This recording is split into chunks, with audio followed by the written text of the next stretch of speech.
Hi friends, welcome to my YouTube channel. അപ്പോൾ നമുക്കറിയാം NEET 2024 കഴിഞ്ഞിട്ടുണ്ട്. എല്ലാവരുടെയും ഡ്രീം ആയിരിക്കും MBBSന് സീറ്റ് കിട്ടുക എന്നുള്ളത്. എന്നാൽ കുറേ കുട്ടികൾക്ക് ചെറിയൊരു മാർക്കിന്റെ വ്യത്യാസത്തിൽ ഗവൺമെന്റ് മെഡിക്കൽ കോളേജ് നഷ്ടപ്പെടുകയും പ്രൈവറ്റ് മെഡിക്കൽ കോളേജിലേക്ക് ചേരേണ്ടി വരികയും ചെയ്യുന്നുണ്ട്. അപ്പം എല്ലാവരുടെയും ഒരു കൺസേൺ ആയിരിക്കും ഫീസ് സ്ട്രക്ചർ. അപ്പം നമ്മൾ ഇന്ന് ഈ വീഡിയോയിൽ കേരളത്തിലെ മുഴുവൻ സെൽഫ് ഫിനാൻസിങ് കോളേജസിന്റെയും ഫീസ് സ്ട്രക്ചറാണ് ഇന്ന് ഡിസ്കസ് ചെയ്യാൻ പോകുന്നത്. അപ്പോൾ ഞാൻ ഈ പറയാൻ പോകുന്ന ഫീസ് എന്ന് പറയുന്നത് 2023 കുട്ടികൾ അടച്ചിട്ടുള്ളതാണ്. അപ്പം എല്ലാ കൊല്ലവും ഫീസ് ഒരു 30,000 മുതൽ 50,000 രൂപ വരെ കൂടുതലായിരിക്കും കഴിഞ്ഞ വർഷത്തിനേക്കാളും. അതായത് ഞാൻ പഠിക്കുന്ന സമയത്ത് എന്റെ ഫീസ് 6,55,500 ഞാനിപ്പോൾ 4th ഇയറിലാണ്. അപ്പൊ എന്റെ തൊട്ടു മുമ്പത്തെ സീനിയർ അടച്ചത് 6 ലക്ഷം രൂപയാണ്. അപ്പൊ ഞങ്ങൾക്കൊരു 55,000 കൂടുതൽ വന്നിട്ടുണ്ട്. അപ്പൊ എല്ലാ വർഷവും ഇതുപോലെ ഒരു 40,000 മുതൽ 50,000 വരെ പൈസ കൂടിക്കൊണ്ടിരിക്കുന്നുണ്ട്. അപ്പോൾ ഈ വർഷത്തെ കാര്യം നമുക്ക് എക്സാക്ട് അറിയില്ല. ഈ വർഷവും ഞാൻ ഈ പറയാൻ പോകുന്ന പൈസയിൽ നിന്നും നിങ്ങൾ ഒരു 50,000 എങ്കിലും കൂടുതലായിട്ട് എക്സ്പെക്ട് ചെയ്യേണ്ടതാണ്. ഞാൻ ഈ വീഡിയോയിൽ പറയാൻ പോകുന്നത് ഓരോ കോളേജിന്റെയും ട്യൂഷൻ ഫീയും സ്പെഷ്യൽ ഫീയുമാണ്. ഇത് കൂടാതെ തന്നെ ഓരോ കോളേജിനും transportation fee, hostel fee, mess ഫീ തുടങ്ങിയിട്ടുള്ള നിരവധി ഫീസുകൾ ചോദിക്കുന്നുണ്ട്. അതിൽ തന്നെ ഹോസ്റ്റൽ ഫീസ് 45,000 മുതൽ 1.25 ലക്ഷം രൂപ വരെ മേടിക്കുന്ന കോളേജസ് നമ്മുടെ കേരളത്തിലുണ്ട്. അപ്പം അതൊക്കെ ഒന്ന് നിങ്ങൾ ശ്രദ്ധിക്കാം. അപ്പം നമുക്ക് ആദ്യം തന്നെ ഓരോരോ കോളേജിന്റെ ഫീസും അല്ലെങ്കിൽ ട്യൂഷൻ ഫീസും സ്പെഷ്യൽ ഫീസും നോക്കാം. അത് NRI കോട്ടയുടെയും അല്ലെങ്കിൽ സ്റ്റേറ്റ് മെറിറ്റിന്റെയും നോക്കാം. അപ്പം നമ്മൾ ആദ്യം നോക്കാൻ പോകുന്നത് അമല മെഡിക്കൽ കോളേജാണ് തൃശ്ശൂരിലുള്ളത്. അപ്പോൾ ലാസ്റ്റ് ഇയറിൽ Amala medical college tuition fee ആയിട്ട് മേടിച്ചത് 7,75,179 രൂപയാണ്. എന്നാൽ NRI കോട്ടയിൽ 20,86,400 ഫീസായിട്ട് വന്നിട്ടുള്ളത്. ഇത് വെറും ട്യൂഷൻ ഫീസ് മാത്രമാണ്. അവരുടെ സ്പെഷ്യൽ ഫീ വന്നത് ഫസ്റ്റ് ഇയറിലാണെങ്കിൽ 62,135 പിന്നീടുള്ള ഇയറിൽ 16,521 രൂപയാണ് വന്നത്. അപ്പം ഇത്രയാണ് അമല മെഡിക്കൽ കോളേജിലെ ഫീസ്. അപ്പം നിങ്ങൾ വിചാരിക്കുന്നുണ്ടോ ഈ ഫീസ് നമ്മൾ 4 വർഷം അടച്ചാൽ മതിയെന്ന്? അല്ല, നമ്മൾ 5 വർഷം ഫീസ് അടയ്ക്കണം. അതായത് ഹൗസ് സർജൻസി പീരീഡ് ഉൾപ്പെടെ നമ്മൾ ഈ ഫീസ് അടയ്ക്കണം. അപ്പം നിങ്ങൾ പലരും ലോണും കാര്യങ്ങളൊക്കെ ആയിട്ട് എടുക്കുന്നുണ്ടാവുക. അപ്പം നിങ്ങൾ അതൊക്കെ ഒന്ന് ശ്രദ്ധിക്കുക. നമ്മൾ 4 വർഷത്തേക്കല്ല ഫീസ് അടയ്ക്കുന്നത്, നമ്മൾ 5 വർഷവും നമ്മൾ ഫീസ് അടയ്ക്കുന്നുണ്ട്. അപ്പൊ ഇപ്പം നമ്മൾ പറഞ്ഞത് അമല മെഡിക്കൽ കോളേജിന്റെ കാര്യമാണ്. ഇനി നമ്മൾ പറയാൻ പോകുന്നത് ജൂബിലി മിഷന്റെ കാര്യമാണ് തൃശ്ശൂരുള്ള. അവരുടെയും ട്യൂഷൻ ഫീ വന്നത് സെയിം ആണ്, 7,75,179. അവരുടെ NRI കോട്ടയുടെ ഫീസും സെയിം ആണ്, 20,86,400 അവരുടെ സ്പെഷ്യൽ ഫീ വന്നത് ഫസ്റ്റ് ഇയറിലാണെങ്കിൽ 66,855 രൂപയും പിന്നീടുള്ള വർഷങ്ങളിലാണെങ്കിൽ 18,292 രൂപയാണ് പിന്നീടുള്ള വർഷങ്ങളിൽ ജൂബിലി മിഷൻ സ്പെഷ്യൽ ഫീ ആയിട്ട് ചോദിക്കുന്നത്. അടുത്ത നമ്മൾ പറയാൻ പോകുന്നത് Malankara orthodox Syrian church medical കോളേജാണ്. ഇവരുടെ ട്യൂഷൻ ഫീയും സെയിം ആണ്, 7,75,179. ഇവരുടെ NRI ഫീസും സെയിം ആണ്, 20,86,400 ഇവരുടെ സ്പെഷ്യൽ ഫീ വന്നത് 63,288 ഫസ്റ്റ് ഇയറിൽ വരുന്നത്. പിന്നീടുള്ള വർഷങ്ങളിൽ 30,657. അതായത് കഴിഞ്ഞ നമ്മളിപ്പം ജൂബിലി മിഷൻ പറഞ്ഞപ്പോൾ അവരുടെ പിന്നീടുള്ള വർഷങ്ങളിൽ 18,000 രൂപയും മാത്രം മതിയായിരുന്നു നമ്മുടെ സ്പെഷ്യൽ ഫീസ്. പക്ഷേ ഈ കോളേജിൽ 30,000 എല്ലാ വർഷവും മേടിക്കുന്നുണ്ട്. അടുത്തത് Pushpagiri institute of medical science ആണ് തിരുവല്ലയിലുള്ളത്.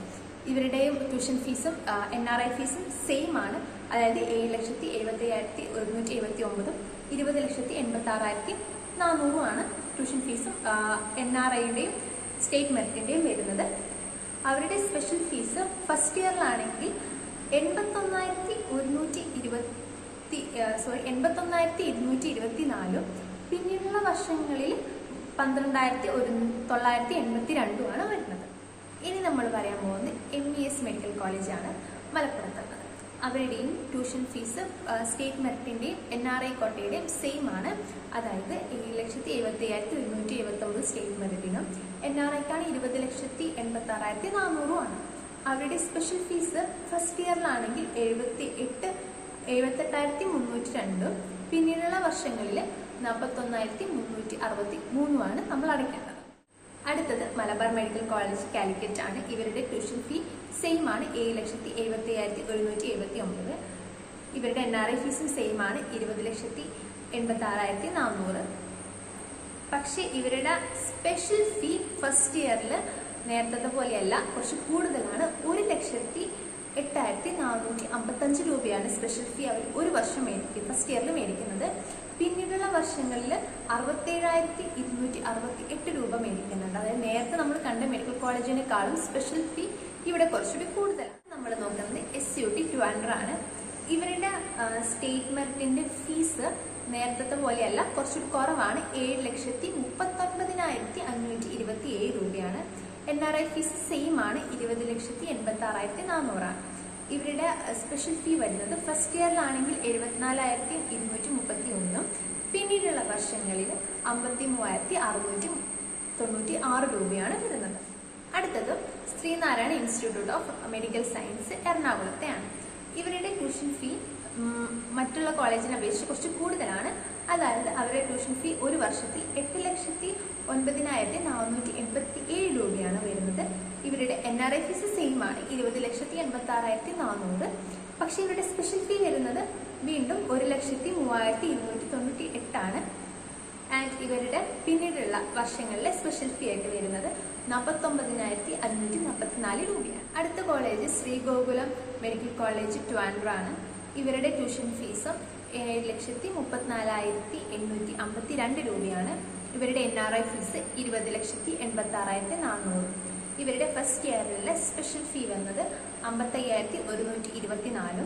ഇവരുടെ പിന്നീടുള്ള സ്പെഷ്യൽ ഫീ വരുന്നത് 30,686 രൂപയാണ്. അടുത്തത് മൗണ്ട് സിയോൺ ആണ്, പത്തനംതിട്ടയിലുള്ളത്. ഇവരുടെ ട്യൂഷൻ ഫീ വരുന്നത് 7,71,370. ഇവരുടെ NRI ഫീസ് നേരത്തെ പോലെ തന്നെ 20,86,400. ഇവരുടെ സ്പെഷ്യൽ ഫീ ഫസ്റ്റ് ഇയറിലാണെങ്കിൽ 70,808, പിന്നീടുള്ള വർഷങ്ങളിൽ 46,143 രൂപയുമാണ്. അടുത്തത് വരുന്നത് PK Das institute of medical science ആണ്. ഇവരുടെ ട്യൂഷൻ ഫീ വരുന്നത് 7,05,805. ഇവരുടെ NRI ഫീസ് സെയിം ആണ്, നേരത്തെ പോലെ തന്നെയാണ്, 70,86,400. ഇവരുടെ സ്പെഷ്യൽ ഫീ 1,04,804. പിന്നീടുള്ള വർഷങ്ങളിൽ 38,649 രൂപയാണ് അടയ്ക്കുന്നത്. അടുത്തത് KMCT മെഡിക്കൽ കോളേജ് കാലിക്കറ്റ് ആണ്. ഇവരുടെ ഫീസ് വരുന്നത് 7,68,880. ഇവരുടെ സ്പെഷ്യൽ ഫീ വരുന്നത് 91,874. ഇവരുടെ പിന്നീടുള്ള സ്പെഷ്യൽ ഫീ വരുന്നത് 65,262 ആണ്. NRI ഫീസ് നേരത്തെ പോലെ തന്നെ സെയിം ആണ്. അടുത്ത് നമ്മൾ നോക്കാൻ പോകുന്നത് ട്രാവൻകൂർ മെഡിക്കൽ കോളേജിന്റെ ആണ്. ഇവരുടെ സ്റ്റേറ്റ് മെറിറ്റിന്റെ ഫീസ് വരുന്നത് 7,77,179 ആണ്. ഇവരുടെ NRI ഫീസ് 20,86,400 ആണ്. ഇവരുടെ സ്പെഷ്യൽ ഫീ വരുന്നത് 69,156. ഇവരുടെ ബാക്കിയുള്ള ഇയറിലെ സ്പെഷ്യൽ ഫീ വരുന്നത് 51,572 രൂപയാണ് വരുന്നത്. അടുത്തത് DM വിംസ് വയനാടാണ്. ഇവരുടെ ഫീസ് വരുന്നത് കുറച്ച് കൂടുതൽ തന്നെയാണ്. അതായത് ഒരു വർഷം 8,44,550 രൂപയാണ് നമ്മൾ അടയ്ക്കേണ്ടത്. അപ്പം ഇവരുടെ NRI ഫീസ് പക്ഷെ സെയിം ആണ്. ആൻഡ് ഇവരുടെ സ്പെഷ്യൽ ഫീ വരുന്നത് 97,834 ആണ്. ആൻഡ് ഇവരുടെ ബാക്കിയുള്ള വർഷങ്ങളിൽ സ്പെഷ്യൽ ഫീ വരുന്നത് 55,827 ആണ്. അടുത്തത് Azeezia institute of medical science ആണ്, കൊല്ലത്തുള്ളത്. ഇവരുടെ ട്യൂഷൻ ഫീ വരുന്നത് 7,77,179. ഇവരുടെ NRI ഫീസ് സെയിം ആണ്, അതായത് 20,86,400. ഇവരുടെ സ്പെഷ്യൽ ഫീ 53,107. ഇവരുടെ ബാക്കിയുള്ള വർഷങ്ങളിൽ സ്പെഷ്യൽ ഫീ വരുന്നത് 32,553 ആണ് വരുന്നത്. അടുത്തത് doctor Somervell memorial CSI medical college ആണ്. ഇവരുടെ ട്യൂഷൻ ഫീ 7,75,179. ഇവരുടെ NRI ഫീസ് സെയിം ആണ്. ഇവരുടെ സ്പെഷ്യൽ ഫീ വരുന്നത് 60,265. ഇവരുടെ ബാക്കിയുള്ള വർഷങ്ങളിലെ സ്പെഷ്യൽ ഫീ വരുന്നത് 49,684 രൂപയാണ്. അടുത്തത് നമ്മൾ നോക്കാൻ പോകുന്നത് കരുണ മെഡിക്കൽ കോളേജിന്റെ ഫീസാണ്. ഇവരുടെ പ്രതിവർഷ ഫീസ് വരുന്നത് സ്റ്റേറ്റ് മെറിറ്റിന് 7,50,265. NRI ആണ് 20,86,400 ആണ്. ഇനി ഇവരുടെ സ്പെഷ്യൽ ഫീസ് വരുന്നത് 94,570. പിന്നീടുള്ള വർഷങ്ങളിലെ സ്പെഷ്യൽ ഫീസ് വരുന്നത് 63,651 രൂപയാണ്. ഇനി നമ്മൾ നോക്കാൻ പോകുന്നത് അലസർ മെഡിക്കൽ കോളേജിലെ ഫീസാണ്. അവരുടെ പ്രതിവർഷ ഫീസ് വരുന്നത് 7,75,179. NRI fees 20,86,400. Special fees 82,315. ബാക്കിയുള്ള വർഷങ്ങളിൽ 51,809 രൂപയാണ് നമ്മൾ അടയ്ക്കേണ്ടത്. അപ്പോൾ നിങ്ങൾക്ക് കേരളത്തിലെ സെൽഫ് ഫിനാൻസിങ് കോളേജസിന്റെ ഫീസ് സ്ട്രക്ചറിൽ ഒരു ചെറിയ ധാരണ ഉണ്ടായെന്ന് വിചാരിക്കുന്നു. ഞാൻ വീണ്ടും എടുത്തു പറയുന്നു, ഇതല്ല ഈ വർഷത്തെ ഫീസ്, ഇതിൽ നിന്നും കുറച്ചും കൂടി കൂടുതലായിരിക്കും. അപ്പം ഇതുപോലെ നമുക്കൊരു ഫീസ് മുൻകൂട്ടി അറിഞ്ഞാൽ നമുക്ക് കുറച്ചുകൂടി എളുപ്പമായിരിക്കില്ലേ നമുക്ക് പൈസ കളക്ട് ചെയ്ത് വെക്കാൻ. കാരണം എല്ലാവർക്കും പെട്ടെന്ന് ഇത്രയും വലിയൊരു പൈസ എടുക്കാൻ പറ്റിയെന്ന് വരില്ല. അപ്പം പലരും കടം വാങ്ങിയൊക്കെ തന്നെയാണ് ഞാൻ ഉൾപ്പെടെ നമ്മൾ പഠിക്കുന്നത്. അപ്പം ഞാൻ പഠിക്കുന്ന സമയത്ത് 6,55,500 ആയിരുന്നു. പക്ഷെ അത് വർഷം കൂടിക്കൊണ്ടേയിരിക്കുന്നത്. അപ്പം പലർക്കും അഫോർഡബിൾ ആവണം എന്നൊന്നുമില്ല, പലരും ലോണും കാര്യങ്ങളൊക്കെ ആയിരിക്കും. അപ്പം ഇങ്ങനൊരു ഫീസ് അറിഞ്ഞാൽ നമുക്ക് കുറച്ചുകൂടി യൂസ്ഫുൾ ആവുമെന്ന് വിചാരിക്കുന്നു. കാരണം നമുക്ക് ഇപ്പോഴേ കളക്ട് ചെയ്ത് തുടങ്ങാം. അപ്പം അഡ്മിഷൻ്റെ സമയത്ത് നമുക്ക് വെപ്രാളം പിടിക്കേണ്ട ആവശ്യമില്ലല്ലോ. അപ്പം ഈ വീഡിയോ നിങ്ങൾക്ക് യൂസ്ഫുൾ ആയി വിചാരിക്കുന്നു. ഇനി മറ്റൊരു വീഡിയോ നമുക്ക് ഓപ്ഷൻസ് വെക്കുമ്പോൾ ഏത് ഓർഡറിൽ വെക്കാമെന്ന് നോക്കാം. കാരണം ഞാൻ ഓർഡർ വെച്ചപ്പോൾ ഞാൻ കുറേ കാര്യങ്ങൾ നോക്കിയിട്ടുണ്ടായിരുന്നു. ഒന്നാമത് ഞാൻ നോക്കിയത് ഫീസാണ്. ഫീസ് വളരെ കൂടുതലുള്ള കോളേജസ് ഞാൻ കുറച്ചുകൂടി അടിയിലാണ് വെച്ചത്. കുറച്ചുകൂടി അഫോർഡബിളായ കോളേജസ് ആണ് ഞാൻ മുകളിലത്തെ ഓപ്ഷൻസ് ആയിട്ട് വെച്ചത്. അപ്പോൾ നമുക്ക് ആ ഒരു ലിസ്റ്റ് നമുക്ക് അടുത്ത വീഡിയോയിൽ പറയാം. അപ്പോൾ ഈ വീഡിയോ നിങ്ങൾക്ക് യൂസ്ഫുൾ ആയി എന്ന് വിചാരിക്കുന്നു. നിങ്ങൾക്ക് വീഡിയോ ഇഷ്ടമായാൽ ലൈക്ക് ചെയ്യുക, ഷെയർ ചെയ്യുക, ഒപ്പം തന്നെ ചാനൽ സബ്സ്ക്രൈബ് ചെയ്യുക, സപ്പോർട്ട് ചെയ്യുക. അപ്പോൾ നമുക്ക് അടുത്ത വീഡിയോ കാണാം. അതുവരേക്കും